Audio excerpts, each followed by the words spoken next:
The welcome in Qaddarif, the main town in eastern Sudan, was quite unlike anything on this trip. Lining the streets shouting, "Welcome, Mother Anne," the people clapped her all the way through the town. She was heading for the refugee camps at Safawa, close to the border with Tigray.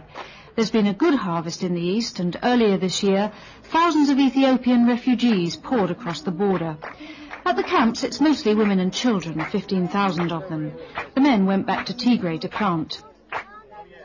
Does it concern you that the bringing in of grain, which has been happening up until the surplus this year, might upset the natural balance of the lifestyle of these people?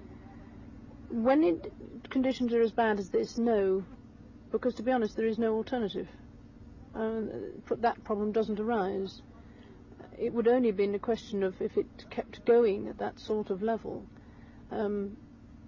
Most of Africa has the potential of growing its own food. And that's where the encouragement has got to be in order to be able to make it worth their while to grow their own food. Would you like to see the common market, for example, getting more involved? I think they are more involved.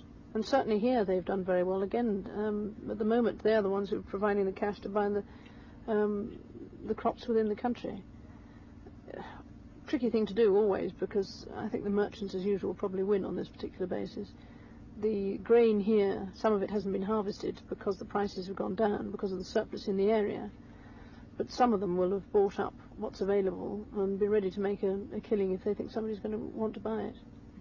Do you ever despair that it might never come to an end? Despair is not a word I use, certainly not even in these contexts.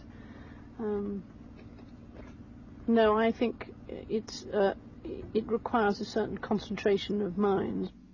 If circumstances have been different, would you like to have been involved in the field yourself? What do you mean earlier on? Earlier on. I don't think I would have been qualified.